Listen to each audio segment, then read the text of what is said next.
እሺ ዝሓለፈ ጊዜ مهم. እም ሃበ እፎ ኣይቴ ዝብሉ እዚኣቶም ተማሂርና ነርና። مهم. እፎ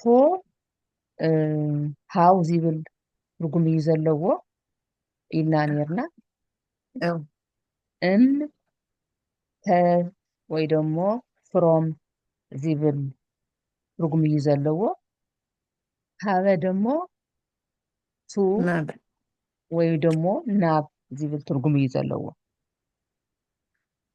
ሕዚ በዚኣቶም ዓረፍተ ነገር ተለማሚድና ነርና። ንምሳሌ ኣነ ኣሃውር ሃበ ኢየሩሳሌም እንተኢልና እታ ሃበ ቱ እያ ንጥቀመላ ዘለና I am going to مهم. ጀሩሳሌም። እንደገና ኣነ መጻእኩ እምሃገሬ እንተኢልና I came from my country مهم. ዝብል ትርጉም ንህበሉ ማለት እዩ። أو እፎ ወኣልከ ወልድየ እንተኢልና how was your day my son ንብል ኣለና ማለት እዩ። مهم. ከመይ ውዒልካ ዝብል ትርጉም ኣለዎ ማለት እዩ።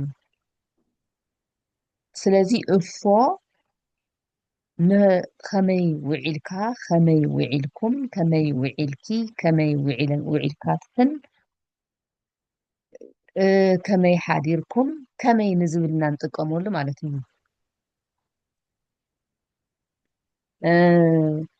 ስለዚ ካብዚኣቶም ንምሳሊኡ ንብዙሓት ኣቦታት ንሓደ ኣቦ ኣብ እዩ። ንብዙሓት ኣቦታት ኣበው أبو እዩ። ኣቡየ እንተኢልና ኣቦይ እንተኢልና ደሞ ንብዙሓት ኣቦታት ኣቦታተይ ክንብል ኣበውየ ንብል ማለት እዩ። እስቲ ዓረፍተ ነገር ብእፎ ገይሩ ንኣብየ ኣበውየ ንኣብ ንኣበው ዝነግረኒ ብእፎ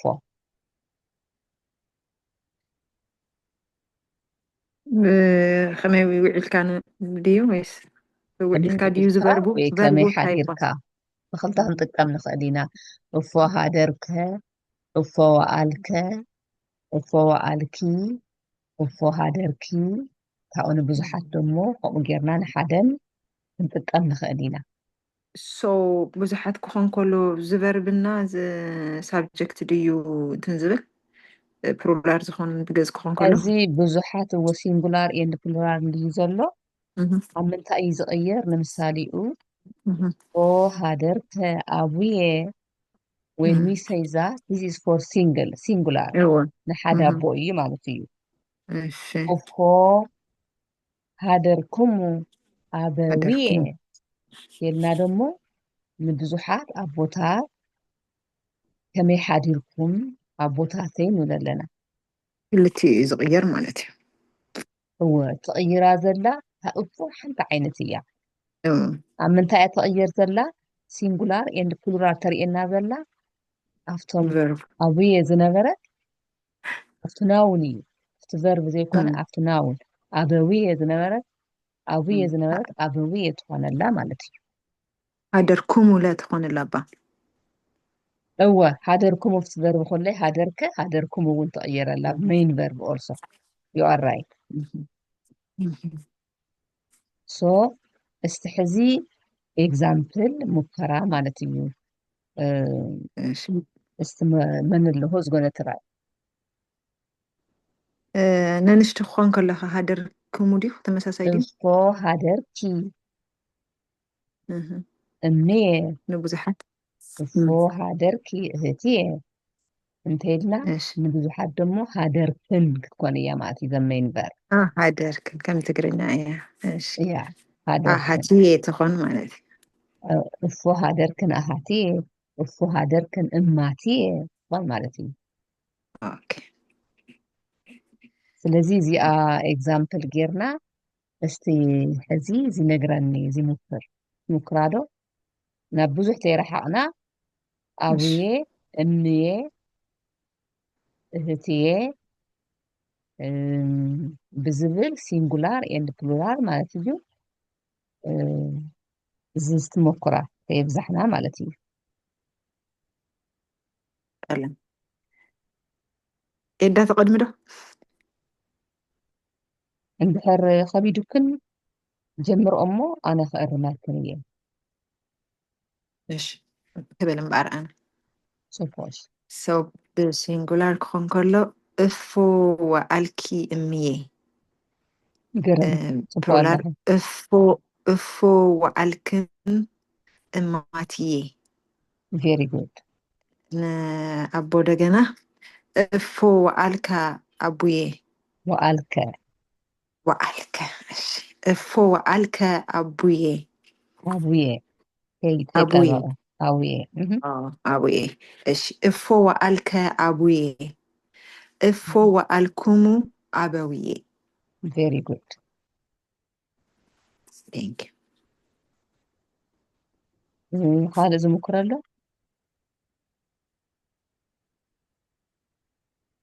ኤድን ሚት ይኸ ዘለካ ትሰምዐ ኣለካ ክምክር ዶ ወይ ንሓልፈኪ ኣፅኒዕካ ትመፅእ ንቐፃላይ እሺ እምበኣር ግዜና ከይሓልፍ ካልእ እንደገና ሙከራ ንኸሊና ብሃበ ኸ ዓረፍተ ነገር ዝሰርሕ መን ኣሎ ሃበ ሃበ ደሞ ናበይ ዶኾረይ ናበይዎ ቱ ናበይ እሺ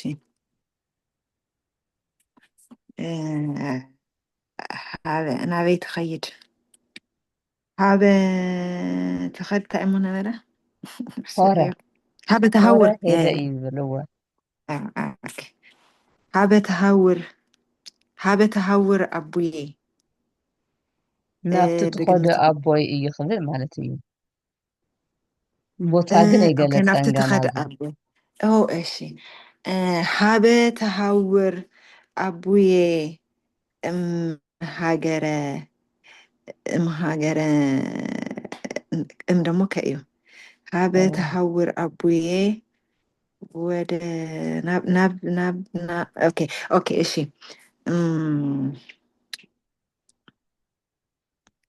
ንምሳሌኡ ኣቡዬ ሃበ ተሃውር ኣቡዬ ኢየሩሳሌም ኣቡዬ ሃበ ተሃውር ኣቡዬ ኢየሩሳሌም ሃበ ተሃውር ኢየሩሳሌም ኣነ ኣሃውር ምስሌከ ክትብል ትኽእል ናብቲ ኢየሩሳሌም እትኸዶ ኣነ ምሳኻ ክኸይድ እየ ኣቡዬ ሃበ ዝብል ማለት እዩ ተሃውር እሺ ካብኡ እንደገና ኣነ ኣሃውር ወይ ደሞ ኣቡዬ የሃውር ሃበ ብሔረ ትግራይ ኣቡዬ የሃውር ሃበ ኢየሩሳሌም ክትብል ትኽእሊ ማለት እዩ እሺ ኣበቤ ብዙሓት ደሞ ኣበቤ የሃውሩ ሃበ ቤተ ክርስቲያን ኣነ ኣሃውር ሃበ ቤተ ክርስቲያን ክበሃል ይከኣል ኣነ መጻኢኩ እምቤተ ክርስቲያን ሃበ ቤቴ ኢልና ነርና ዝሓለፈ ግዜ ተስታውስኩሞ ንኣነ ካብ ቤተ ክርስቲያን ናብ ገዛይ ተመሊሰ ኣለኹ ዝብል ማለት እዩ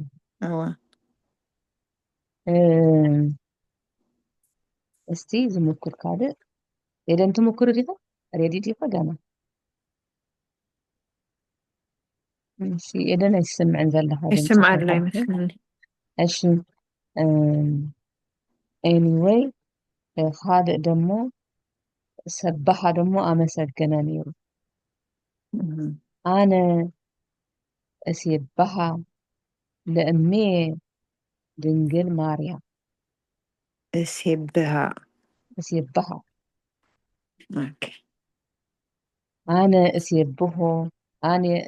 እሴብሖ ለእግዚአብሔር ኣምላኬ ማለት እውን ይከኣል እሴብሖ ነው እስየብሖ ለእግዚአብሔር አምላኬ እስየብሖ ከዛ አነ እስየብሖ ለእግዚአብሔር እሺ ኦኬ ንሕና ካልእ እንታይ ድያ ደሞ ነበረ እ ንሕና እንታይ ድያ ሕዚ ነበረ ኣብ ክስታይ ንሕነ ሓደ ሰባት ኣብ ንሕነ ኪዳን ክበፅሕ ከሎ ንስየባሃከ ንስየ ክንዲ ዝብሉ ንሰባሃከ ዝብሉ ኣለዉ ንሰባሃከ ኣይበሃልን ንስየባሃከ ንስየባሃከ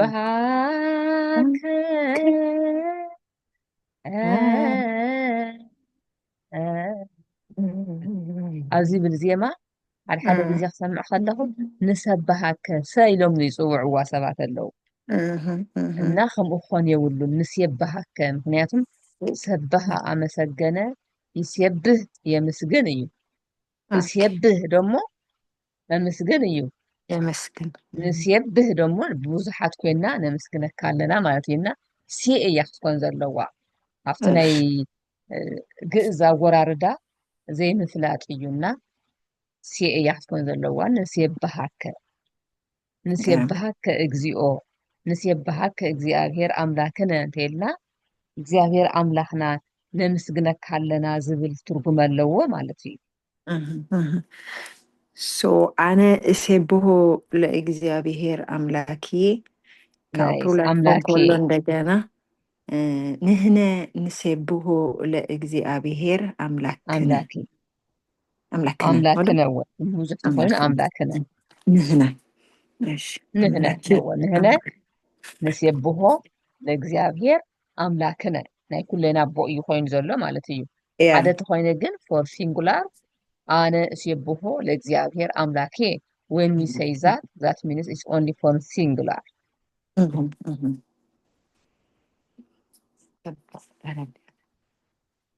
ስለዚ ኩሉ ግዜ ግእዝ በቲ ቃላት ናይ ግእዝ ዝወርድ ኣካይዳ ዘለዎታ እዩ ሕዚ ብሰባሃ ኢልና ኣምፂና እኳ ይስየብህ ይስየብህ ሰብሖ ሰብሖ ንምስጋን ማለት እዩ ሰባሂ ዘመስገነ ሰባህያን ንብዙሓት ዘመስግኑ ሰባሂት ንሓንቲ ተመስግን ሰባህያት ንብዙሓት ደቂ ኣንስትዮ ዘመስግና መመስገንቲ ስባሄ ምስጋና ማለት እዩ ስለዚ ኩሉ ግዜ ክወርድ ከሎ እቲ ቃላት ከምዚ እዩ ከምዚ ጎ ጎይንግ ዌንት ከምዚ እንዳልና ነምፅኦ ናይ እንግሊዘኛ ናይ ግእዝ ኩለይ ከምኡ እዩ ዝኸይድ ሰባሃ ይስየብህ ይስየብህ ሰብሖ ሰብሖ ማመስገን እዩ ስባሄ ምስጋና እዩ ስለዚ ነዚ ኢና ይስየብሁ ይስየብህ ትስየብሖ ትስየብህ እስየብሖ እንዳበልና ድሕሪኡ ዝጥቀምቲ ቃላት ማለት እዩ ተጠቃቀማ ሰባሂት ድያ ትበሃል ጓል ተኮይና ሓንቲ ሰባሂት እወ ሰባሂት ቅፅል እዩ መመስገኒት ይንበልና ማለት እዩ ሰባሂ መመስገኒ እዚ ሰባሃና ቀደሰ ሓደ ትርጉም እዩ ዘለዎ ሰባሃ መሰገነ እዩ ቀደሰን ኣመሰገነ እዩ ቀደሰ እውን ከምኡ እዩ እወ ቀደሰ ይቄድስ